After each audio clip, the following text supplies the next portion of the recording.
Hello students. So now we come with the next portion of first chapter, last lesson, page number 3. Now here in the last video I told that Franz was late, but even then this M. Hamel, he did not scold because it was the last day and M. Hamel was not in a mood to scold, rather he wanted to teach whatever he could on the last day. And when he started asking questions on participles and Franz's turn came, he was unable to answer. He felt really guilty. But once again, the teacher did not scold him. Now we are starting with page number 5, second last para. He said, M. Hamel said that I am not going to blame you only for what you people have done. Your habit is to postpone the things till tomorrow. But he says, I think we all are to be blamed for that. Your parents were not anxious enough to have you learn. Now he says, first of all, naturally, you are responsible for your failures and for your lazy work that you postpone the things for tomorrow. Secondly, he said, parents are also to be blamed. Okay, whatever habits you have got, because your parents were not anxious enough to have you learn. They preferred to put you to work on a farm or at the mills so as to have a little more money. He says your parents are also to be blamed because they have also shown their interest in making more money by sending you also to work. And then thirdly he said, and I have been to blame also. He said thirdly, even I am also to be blamed if you do not show good results. Have I not often sent you to water my flowers instead of learning your lessons? And when I wanted to go fishing, did I not just give you a holiday? So he says, sometime even I was not doing my duty honestly. Sometime I gave you off without any reason. Sometime I gave you job. Okay, my personal jobs. Okay, you were there to water my plants. So all these things are there. He said, it's not that you are only to be blamed. We all are to be blamed. This is important 2 marks question, that who all are responsible if the students fail to show good result. So according to M. Hamel, it's the students themselves, then the parents, and then the teacher also. Then from one thing to another, M. Hamel went on to talk of the French language, saying that it was the most beautiful. Now this is another 2 mark question. Here, what did he say about French language? He said the French language is the most beautiful language in the world, the clearest, the most logical.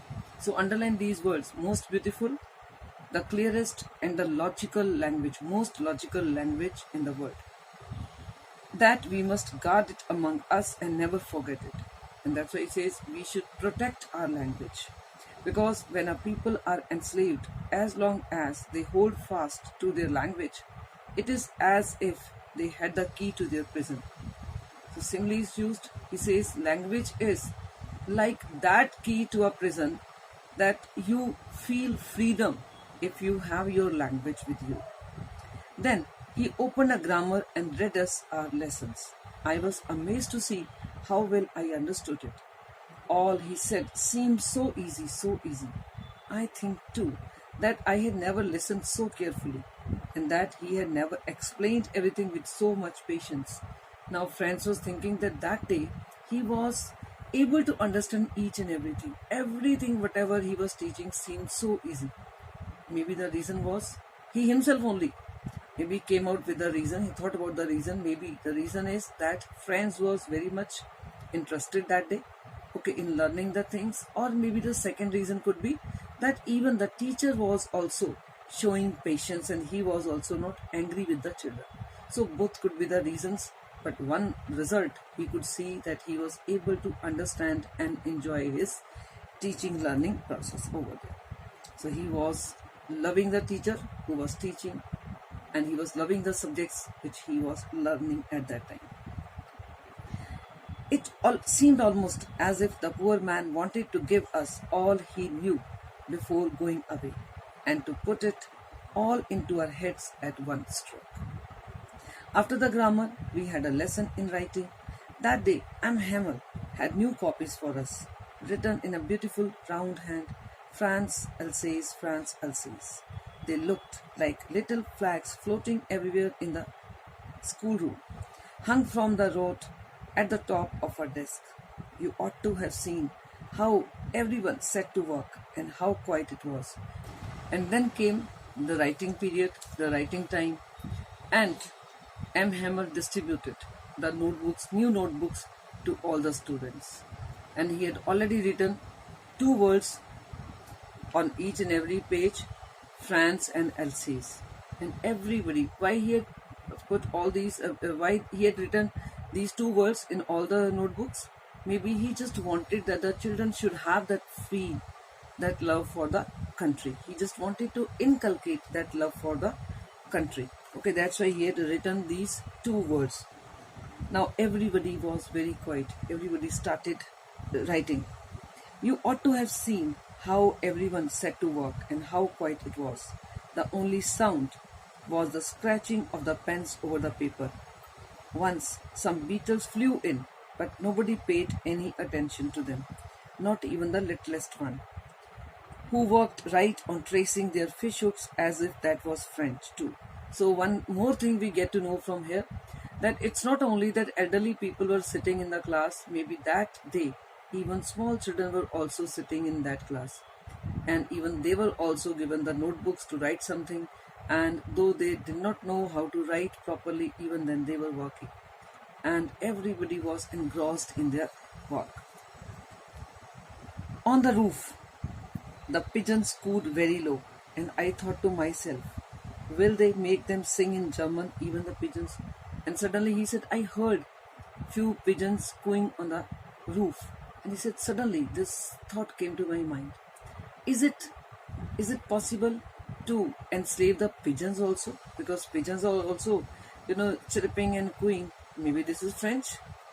Okay, can these Germans make pigeons also to change their language? Maybe not. So what is the symbolic meaning of this thought over here? Symbolic meaning is, France here maybe was thinking that though the bodies can be enslaved, but the spirits cannot be enslaved. Means maybe they will be made to speak and learn and hear German language only, but from their hearts, this is what France feels, from their hearts they will always remain French. Okay, means they cannot forget their country, France. They will still love France only, though they will be made to learn and speak German language. Whenever I looked up from my writing, I saw M. Himmel sitting motionless in his chair and gazing first at one thing, then at another, as if he wanted to fix in his mind just how everything looked in that little school room.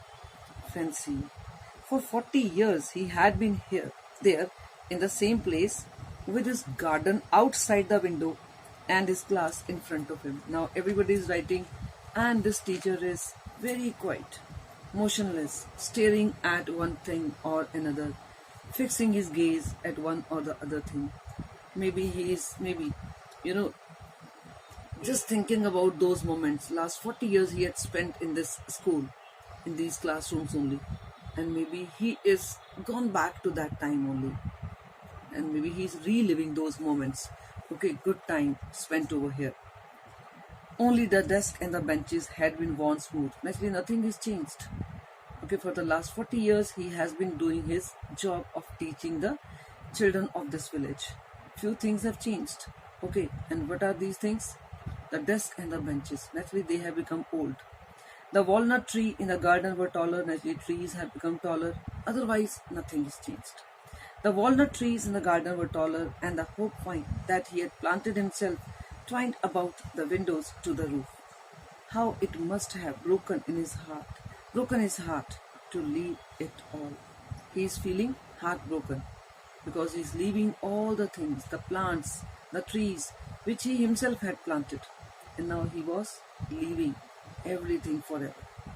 Poor man, to hear his sister moving about in the room above, packing their trunks, for they must leave the country next day. And then they heard the scratching of the trunks and other things, because this teacher's sister was there to pack all the things because they were to leave the next day only. But he had the courage to hear every lesson to the very last. On the other hand, this teacher in the class, he was sitting motionless, very emotional he was, but even then, he was doing his duty very honestly. He was teaching the children. Okay, the emotions were there only, but even then, apart from emotions, he knew that yes, he is to do his job honestly. So he was teaching. After the writing, we had a lesson in history, and then the babies chanted their Baba. Bee bee boo means some recitation was there. Down there at the back of the room, old Hauser, if you remember old Hauser, okay, old people were also sitting. Old Hauser was having primary class book in his hands. Old Hauser had put on his spectacles and, holding his primer in both hands, spelled the letters with them. You could see that he too was crying. His voice trembled with emotion, and it was so funny to hear him that we all wanted to laugh and cry. Ah, how well I remember it, that last lesson. So this was the last day. Even the elderly people were also repeating the things, in unison and very seriously also. All at once, the church clock struck 12, then the Angelus. At the same moment, the trumpets of the Prussians returning from drill sounded under our windows. So, if you remember, the Prussian soldiers were doing the drill practice. Now it was a time that they were going back after the practice. M. Himmel, now their trumpets once again, when they heard, each and everyone heard in the classroom, but suddenly M. Himmel stood up, very pale in his chair. I never saw him look so tall. Now, why he looked suddenly so tall? Because maybe when he stood up from his chair, he had something in his mind. With that strong determination, he stood, because maybe he wanted to do something or say something. So with that feeling, when he stood from his chair, he looked very tall. Okay. What he did, when the teacher stood from his chair, he started speaking. He wanted to address the class maybe for the last time. My friends, said he, I. But something choked him. He could not go on. He wanted to address the class, but he could not say anything because he was so emotional. He was choked in his throat. He could not speak anything, though he tried his best to say something. Then he turned to the blackboard, took a piece of chalk, and bearing on with all his might means strength, that body strength, he collected himself, though he was very emotional, he collected himself and he wrote as large as he could. He could not say anything, but he wrote on the blackboard. What he wrote? Vive la France. What does it mean in English? Long live France. Now you are to learn the spelling and you are to learn the style also, the way it is written, Vive la France. And then you should know the English meaning also, long live France. Learn it, because in any question you may need to write this. Okay, so this is what he wrote on the board. Then he stopped and leaned his head against the wall, and without a word he made a gesture to us with his hand. School is dismissed, you may go. And after this line he could not write anything. First of all, he wanted to address these children, these people of the village, but he could not say anything. Then he tried to write something. We will have France, he wrote. After that he could not write anything because he was so emotional. He just maybe leaned against the wall, and then he could not say anything even after that. So with a gesture of the hand only, he told the class that the time is over, the class is over, now they can go home. So this is your chapter. I hope you have understood each and every line. All the main points I have told you to underline. Whenever you watch my videos, keep your pen and book in your hand so that you keep underlining. And wherever I say mark those lines, mark those paragraphs, which I say are important for 2 markers or for long questions. Okay, because this is the best way to prepare for your boards. I hope you have understood it, and I hope you are enjoying my videos also. Okay, so when you enjoy and you comment that yes, you enjoy this, you like my video, I also get a kind of motivation to do more and more videos for you. So keep watching, keep enjoying, and keep preparing yourself for your boards. Thank you.